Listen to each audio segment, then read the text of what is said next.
ville en Tchécoslovaquie ou République tchèque, oui. Oui, c'est République tchèque maintenant. Moi, quand je suis né, c'était encore la Tchécoslovaquie, monsieur. Voilà. Voilà. Qu'est-ce que j'en peux comme ça, c'est comme ça. Chacun son tour. Voilà, chacun son tour. T'as qu'à attendre le tien.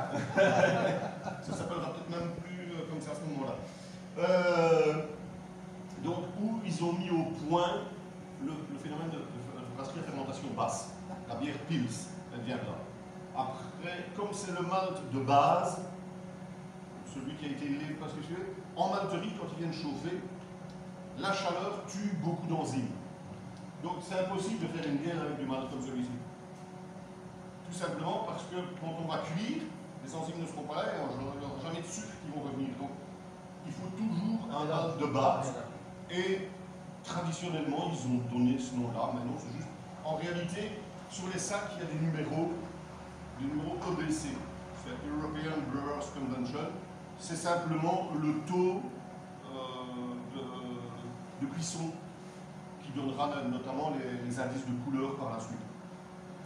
La malterie du château, je te dis ça parce qu'à Belvédère, maintenant il y a un gars qui est venu apprendre ici et puis qui s'est lancé vraiment très, très modestement. Le malt vient de la brasserie à Belvédère. On en livre partout.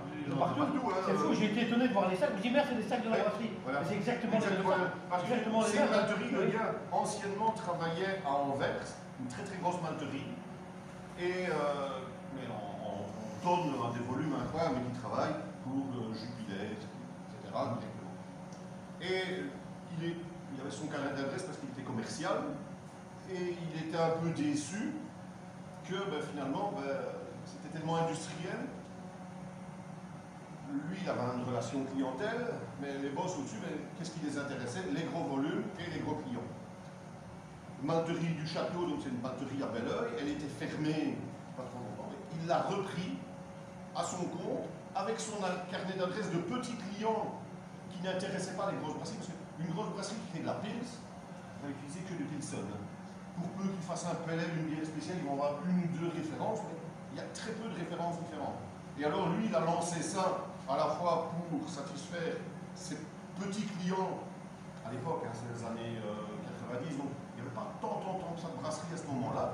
Mais après, comme justement, il avait un service au plus petit, avec des produits vraiment très petits, il y a plus de 80 variétés de malt chez eux, que la grosse brasserie la grosse malterie à Anvers, elle va faire 100 fois son volume avec 3 références.